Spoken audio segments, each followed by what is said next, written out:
Hi everyone, Comic Reviewer here. This time reviewing on Incredibles 2, Secret Identities, issue number 3. Now, as you know, this is the final issue to Incredibles 2, Secret Identities. That feels like a TV series and should be a TV series. So the cover has Violet and her family getting ready for action, and let's get on the story. It starts off how the school principal says, "You can't take that money. The school needs it."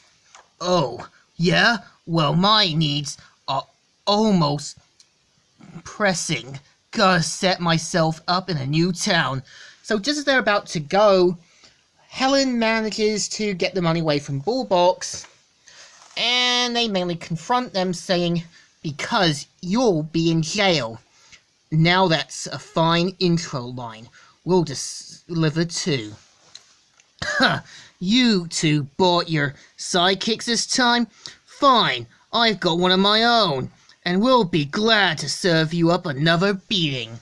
And so they mainly go toe to toe, and pretty much says, and Bob pretty much says, like, "Well, we'll see how you do in a fair fight, Bullbox." And so Violet pretty much confronts Rose and pretty much berates her for, that not only did you not stop your dad, you're now joining him. And Rose pretty much says, "This is your family's fault. They made things too hot here. We need to get out of town. We need money to do it. You might think your force field can protect you from my sonic beam blasts, but let's see how you handle a focus blast contracted in one spot." And so they pretty much try to make a break for it. So pretty much Helen restrains Bullbox with Bob beating him down. So pretty much Rose uses her sonic blast, but Violet gets dashed over to pretty much get some wax candles, special ones to kind of make earplugs. So giving them a more easier advantage with Rose being tied up. And just as they confront each other, it kind of also reveals that Bullbox knows who they are and that he can reveal their identities anytime they want. And it's even been revealed that all the places Rose took Violet to, like the zoo, the golf place and that, had all been setups just to try and break into security and that.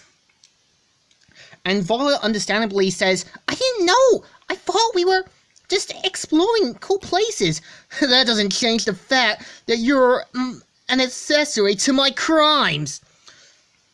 So pretty much they are left with a beat, and they don't want to see Violet go to prison, so they have to let them go. And Violet pretty much doesn't want them to, and that she's the one who made the mistakes.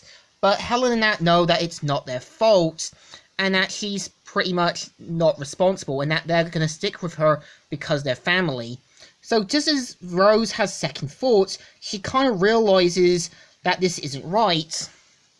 And Rose says, "My dad has special earplugs. Take them out." "Huh? Why would you?" And so he pretty much takes them away, and Rose pretty much uses her sonic blast to kind of take down Bullbox. So pretty much they manage to take down Bullbox, and pretty much Rose says, "I'll tell the police you didn't know any of it, Violet. I'm the one who deserves to go to jail, not you." And so we kind of see Violet and Rose's friendship repaired, and Violet says that, that they'll talk to the police, and that, she wasn't really responsible. So Bullbox asks, why did you do this? But Rose understandably says that mainly that they're threatening to take the family apart, and that she doesn't want to do this anymore. She doesn't want that they have to change. And Bullbox kind of realizes and says, "Maybe it's time we stopped running." So we are introduced to the National Supers Agency, where it's kind of revealed that Dick has got his job back, and Rose kind of points out that that Violet's not the one who did all these things, that Rose did. And so after talking, Dick mainly says, "It does. I've already spoken to the local authorities, and they won't be pressing charges against Rose. See, I told you you'd be okay." And so Rose points out that, that her dad's going to jail, she'll be all alone. And so Dicker points out that she managed to find someone she knows, and it turns out it's Rose's mum. And pretty much mother and daughter are back together. But Rose also says that her dad said that they didn't want to be with them anymore. But Rose's mum says, "Oh, honey, that's not true at all. I found out your father was a criminal. I told him he had to stop before we got into a big fight about it." And pointed out that she was seeing her sister, and that they basically skipped town, and that they changed their names so she couldn't find them. So Bullbox pretty much points out that he did all this to try and give Rose her normal life back. And he does point out to Rose that he did try to go straight, but got tempted with being a criminal, but says that he will face time, but they will be back together as a family.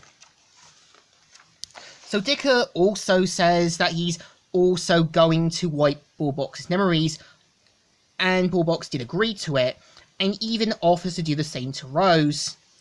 But since Rose can keep a secret, she's allowed to still have her memories, and her and Violet friendship is repaired. So after this, they pretty much are relieved that the day's been saved, and Dash thinks that the play's not going to happen anymore. And I like how Helen kind of gives this knowing look, saying, "Great news, Dash, they rescheduled it." Aww. And so in the end, you basically see the family cheering on for Violet, with everyone looking, and I'm guessing that's meant to be Rose and Violet now in the school play again, with no distractions. And this is issue 3. So issue 3 is not a bad issue, and I give it a thumbs up. And I think this story would make an interesting episode for an Incredibles TV series. I could definitely see Rose being voiced by Ashley Butch. I could see Rose's mum being voiced by Grey DeLisle or someone, or Cree Summers.